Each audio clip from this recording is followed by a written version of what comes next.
अस्सलाम वालेकुम दोस्तों। मैं उम्मीद करती हूँ आप लोग दुनिया के किसी भी खित्ते में मुझे देख रहे हों, इंशाअल्लाह खैरियत से होंगे। चैनल पर आने वाले नए दोस्तों और उनकी आरा और तबसरों का और आप सबके तबसरों का बहुत शुक्रिया।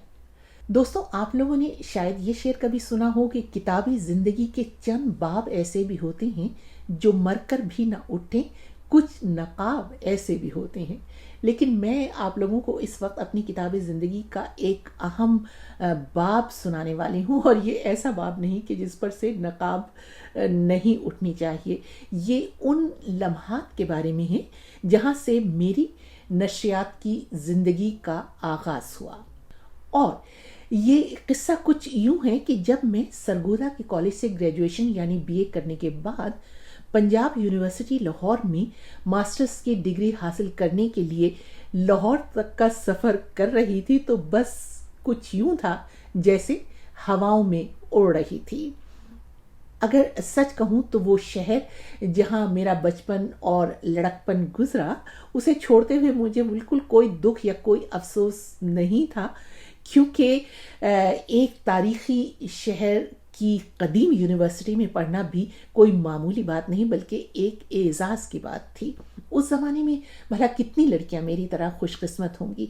कोई आदाद शुमार तो मौजूद नहीं है, लेकिन बहुत कम तादाद ऐसी थी लड़कियों की जो किसी छोटे शहर से आला तालीम के लिए किसी दूसरे शहर की यूनिवर्सिटी में जाती होंगी। गो के बहुत सी लड़कियों की ख्वाहिश ज़रूर होती होगी, मगर सब ख्वाहिशें पूरी हों ये ज़रूरी भी नहीं, और वो भी लड़कियों की।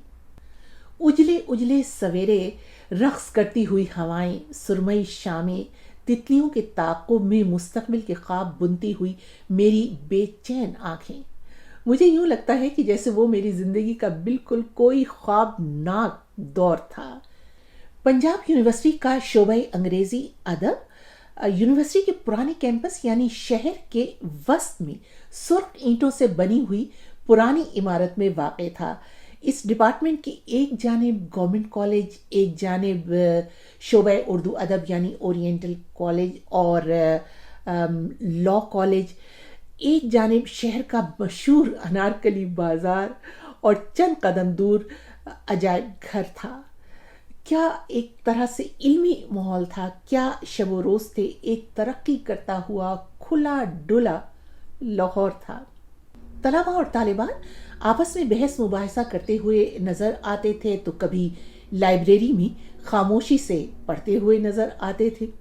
हमारे डिपार्टमेंट से पहले बायोकेमिस्ट्री का डिपार्टमेंट था, जहाँ पर अक्सर तलबा या तो खड़े होते थे या डिपार्टमेंट की सीढ़ियों पर बैठे हुए होते थे, गप्पे मार रहे होते थे या कुछ किताबें भी पढ़ रहे होते थे। एक मर्तबा ऐसा हुआ कि छुट्टियों में मैं अपने घर सरगोदा गई और फिर काफ़ी दिनों के बाद वापस आई। तो जब मैं यूनिवर्सिटी गई और अपनी क्लास में जाने के लिए शोबा बायोकेमिस्ट्री के सामने से गुजर रही थी, तो जब मैं आगे चली गई तो मैंने सुना कि वही जो लड़कों का ग्रुप वहां पर खड़ा हुआ था, उन्होंने कोरस में एक गीत गाना शुरू कर दिया कि इतने दिन तुम कहाँ रहे। मैं एकदम से हंस पड़ी और मैं रुकी और मैं वापस लड़कों के उस ग्रुप के पास गई और मैंने कहा कि आप लोग मेरे वापस आने के दिन गिन रहे थे जो आपने मुझे देखते ही ये गीत गाना शुरू कर दिया। आप मुझे पहले बता देते तो मैं ज़रा जल्दी आ जाती। खैर, वो लड़के भी थोड़े से दिल में शर्मिंदा हुए और हंसी मजाक में ये बात ख़त्म हो गई। लेकिन उसके बाद मुझे कभी इस किस्म की ना तो फिक्रेबाजी का सामना करना पड़ा, ना कहीं से मुझ पर आवाज़ें कसी गईं और ना ही मुझे इसका कोई डर और खौफ था।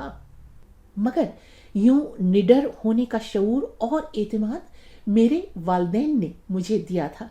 ये वो पाकिस्तान था जब उस मुआशरती हब्स का मौसम अभी नहीं आया था जिसने 77 के बाद मुल्क को अपनी लपेट में ले लिया था। हमारे डिपार्टमेंट में 4 ख़वातीन असातिज़ा भी थीं। दरसो तदरीस का जब इतना सेहतमंद माहौल मैसर आया तो फिर जैसे जहन के दरीचे खुलने शुरू हो गए, और एक दिन मैं यूनिवर्सिटी तलबा के एक प्रोग्राम में शिरकत के लिए रेडियो पाकिस्तान के लाहौर स्टेशन जा पहुंची, और ये बात है 1974 की। اس کے بعد یہ سلسلہ چل نکلا اور میں نے ریڈیو پاکستان لاہور میں مختلف نوعیت کے کئی برس تک بہت سے پروگرام کیے، جہاں مجھے بہت کچھ سیکھنے کا موقع بھی ملا اور یہ اعزاز بھی حاصل ہوا کہ میں نے نشریات کے سفر کا آغاز تاریخی ریڈیو اسٹیشن لاہور سے کیا، اور صرف نشریات کے سفر کا آغاز ہی نہیں بلکہ زندگی کے سفر کا بھی۔ اس وقت مجھے یہ گمان بھی نہیں تھا کہ یہی میری زندگی کے سفر کا پہلا پڑاؤ ہے۔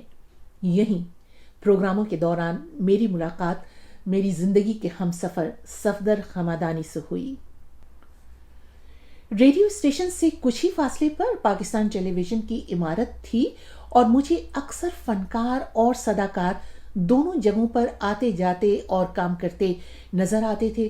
اس وقت میرے ذہن میں یہ بالکل نہیں تھا کہ میں یہاں پر کوئی مستقل ملازمت کرنے والی ہوں، بس یہ خواہش تھی کہ ریڈیو اور ٹیلی ویژن پروگراموں میں حصہ لیتی رہوں تو پڑھائی کے اخراجات پورے کرنے میں والدین کی کچھ مدد بھی ہو جائے گی، اور ایک طرح سے یہ غیر نصابی سرگرمیاں تھیں جن کی میں اپنے کالج کے زمانے میں عادی تھی۔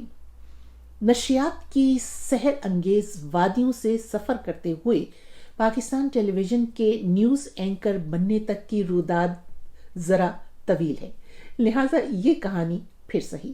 لیکن ابھی جیسے کہ میں نے ذکر کیا ہے کہ میری زندگی کے ہمسفر صفدر حمدانی سے ملاقات یہیں ریڈیو پاکستان لاہور اسٹیشن پر ہوئی، تو اسی سلسلے میں ایک واقعہ آپ لوگوں کو ضرور سنانا چاہوں گی۔ واقعہ نہیں بلکہ ایک طرح سے آپ لوگ اسے نوک جھوک کہہ سکتے ہیں، اور یہ کچھ یوں ہے کہ ایک مرتبہ بہت غصے میں یا نہ جانے میں نے کس موڈ میں یہ کہا کہ کاش میں ریڈیو پاکستان لاہور اسٹیشن پر کبھی نہ گئی ہوتی۔ تو صفدر نے بڑے اطمینان سے جواب دیا کہ ہمیں ملنا تو تھا، ہماری کہیں اور ملاقات ہو جاتی۔ تو میں نے کہا کیسے؟ کہنے لگی کہ ہو سکتا تھا میں کوئی دکاندار ہوتا اور تم وہاں پر سودا خریدنے آتی۔ خیر، یہ تو ایک مذاق تھا۔ ایسی نوک جھوک ہم لوگوں میں اکثر چلتی رہتی ہے۔ حقیقت یہ ہے کہ میں یہ سوچتی ہوں کہ میں کتنی خوش قسمت ہوں کہ میں اس عذاب سے نہیں گزری جس سے ریت رواج کے نام پر ہماری لڑکیاں گزرتی ہیں اس وقت جب لڑکے والے شادی کے لیے انہیں دیکھنے کے لیے آ رہے ہوتے ہیں۔ پسند کرنے کا یا ناپسند کرنے کا کلی اختیار لڑکے والوں کے پاس ہوتا ہے، جیسے لڑکی کوئی بے زبان جانور ہو، اور پھر کبھی وہ ٹھکرا دی جاتی ہے اور کبھی رواجوں کے نام پر، شادی کے نام پر فروخت کر دی جاتی ہے۔ لیکن اس دوران اس لڑکی پر کیا گزرتی ہے، کبھی کسی کے باپ، بھائی یا کسی اور نے یہ پوچھنے کی کوشش ہی نہیں کی۔ لیکن یقین جانیے وہ لڑکی جانور نہیں انسان ہوتی ہے، اور جب وہ خود کو انسان منوانے کے لیے سڑکوں پر نکلتی ہے تو پھر سماج اسے کہتا ہے کہ یہ تو مغرب کا ایجنڈا ہے۔ اسی لیے تو صنفی عدم مساوات کے 158 ملکوں کی فہرست میں پاکستان کا نمبر 156 ہے، یعنی پاکستان 156 نمبر پر ہے۔ ایسا کیوں ہے؟ سوچئے گا۔